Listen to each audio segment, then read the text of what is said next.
Assalamualaikum warahmatullahi wabarakatuh. Berjumpa lagi bersama saya Mukminah di YouTube channel saya.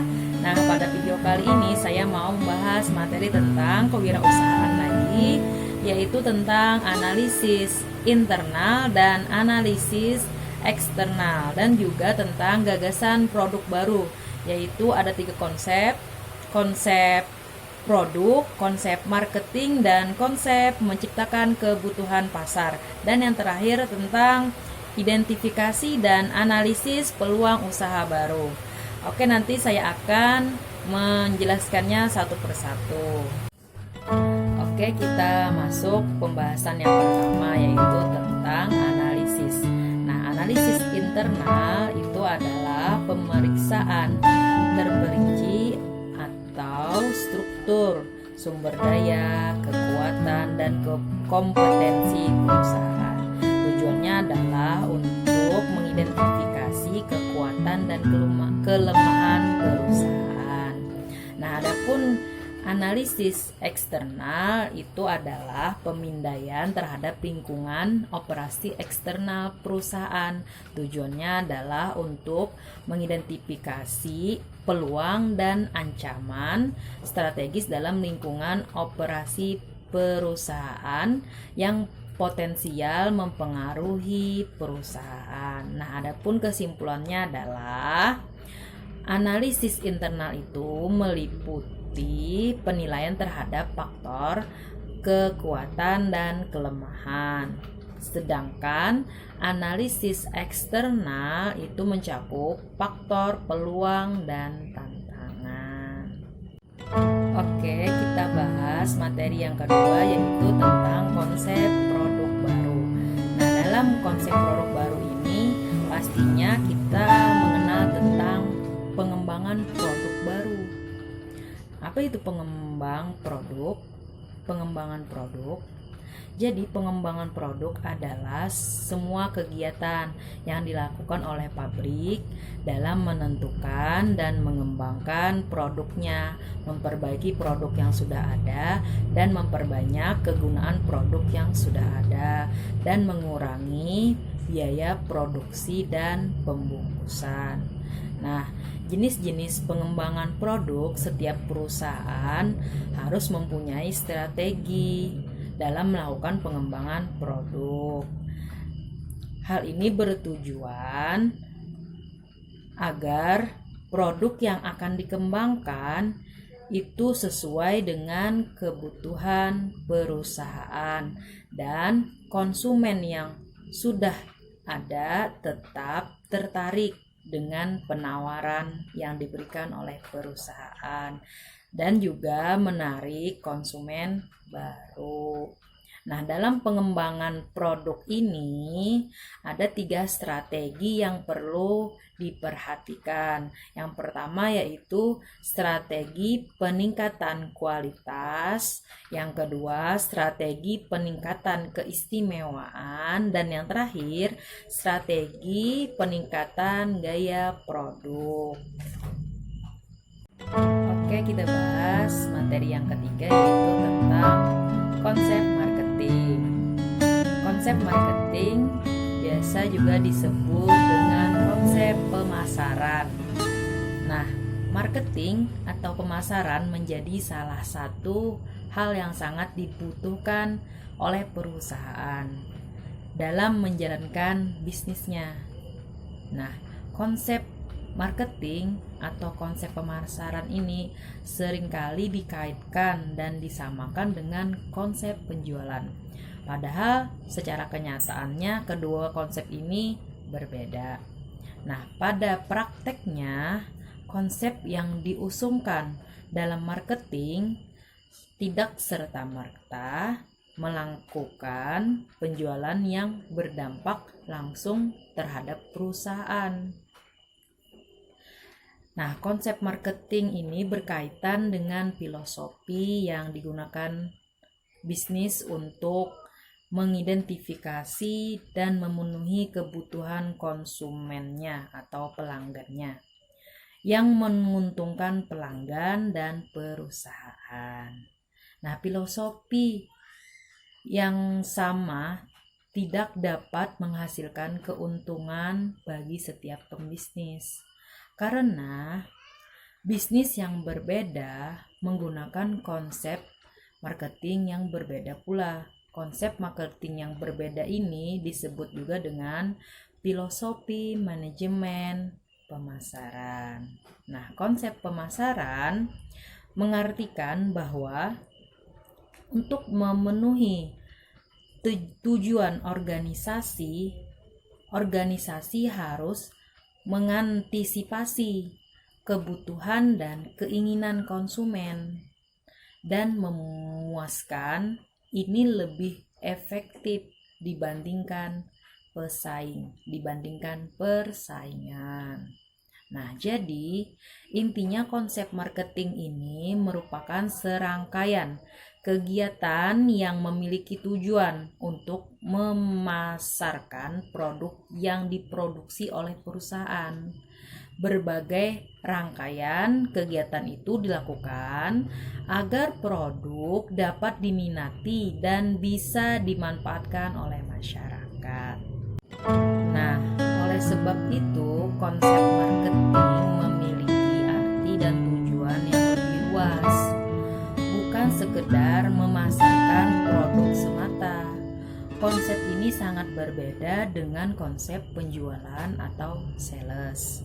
Nah, marketing ini menjadi sebuah tindakan yang dilakukan perusahaan untuk menghubungkan perusahaan dan konsumen agar merasa puas.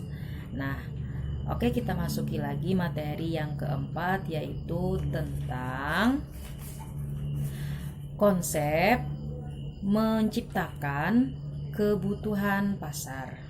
Nah, pada konsep ini seorang wirausaha mengembangkan bisnisnya dengan cara memperhatikan kebutuhan pemasaran, yaitu memperhatikan kebutuhan konsumen. Nah, dengan memperhatikan apa saja yang diperlukan konsumen, maka dengan begitu seorang wirausahawan bisa menciptakan produk baru, menciptakan peluang bisnis baru. Contohnya saja, pada masa ini kan kita masih dalam masa pandemi COVID-19. Nah, yang pasti kita ingin menjaga diri kita terhindar dari virus ini. Yang pasti kita menjaga kesehatan, menjaga imun tubuh kita, menjaga kekebalan tubuh kita. Nah, dengan ini seorang wirausahawan bisa menciptakan peluang untuk menciptakan produk baru. Seperti dia menciptakan minuman lemon yang mana kan lemon itu kan diantaranya untuk menjaga kesehatan kita. Nah, itulah mungkin penjelasan tentang yang untuk materi yang keempat. Oke, kita akan memasuki materi yang kelima, yaitu tentang analisis dan identifikasi peluang usaha baru. Identifikasi peluang usaha adalah pengenalan pengetahuan seseorang tentang peluang-peluang usaha, baik usaha yang ada di sekitarnya ataupun yang berada di luar daerahnya, ataupun juga usaha yang sudah diketahuinya atau yang belum diketahui.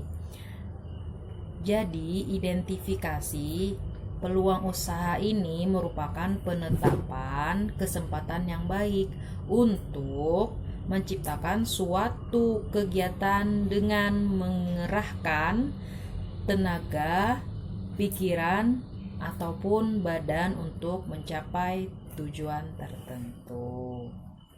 Nah, cara mengidentifikasi dan menganalisis peluang usaha baru bisa dicari asal seorang wirausahawan itu mau bekerja keras, ulet, dan juga percaya dengan kemampuan sendiri. Setiap wirausahawan sebenarnya mempunyai peluang untuk maju, asalkan dia mempunyai pemikiran kreatif dan juga positif.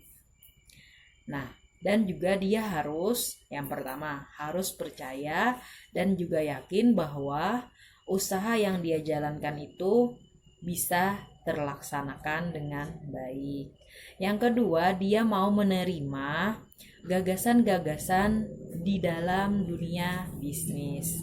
Yang ketiga, dia mau menerima saran-saran dari orang lain. Dan juga yang keempat, dia harus mempunyai etos kerja yang tinggi. Nah, yang terakhir yaitu dia pandai berkomunikasi. Nah, dalam memanfaatkan peluang usaha, ada 4 unsur yang harus dimiliki seorang wirausahawan. Yang pertama, kerja keras. Yang kedua, kerja cerdas. Yang ketiga, kegairahan. Dan yang terakhir, pelayanan. Nah, tindakan mengidentifikasi sebuah peluang merupakan pekerjaan yang sangat sulit, yang harus diperhatikan sebelum memulai usaha adalah memilih bidang usaha. Pemilihan ini disesuaikan dengan beberapa faktor, yaitu yang pertama, minat dan bakat seseorang. Yang kedua, modal. Yang ketiga, waktu. Yang keempat, laba. Yang terakhir, pengalaman. Nah, adapun cara menganalisis peluang bisnis itu diantaranya dengan analisis peluang usaha berdasarkan jenis produk dan jasa, yaitu dengan cara yang pertama, minat seseorang. Di manakah seseorang itu berminat memulai bisnisnya? Seperti dia berminat di bidang kecantikan, atau dia berminat di bidang kesehatan, di bidang hiburan. Nah, yang kedua yaitu modal. Apakah ada modal untuk membuat peluang usaha baru? Nah, yang terakhir yaitu relasi, yaitu apakah ada keluarga atau teman yang sudah terlebih dahulu menekuni usaha yang sama. Nah, oke, mungkin itu saja untuk penjelasan saya di video kali ini. Mungkin kita akan bertemu lagi di lain kesempatan di waktu yang berbeda dengan materi dan pembahasan yang berbeda pula. Akhir kata, wassalamualaikum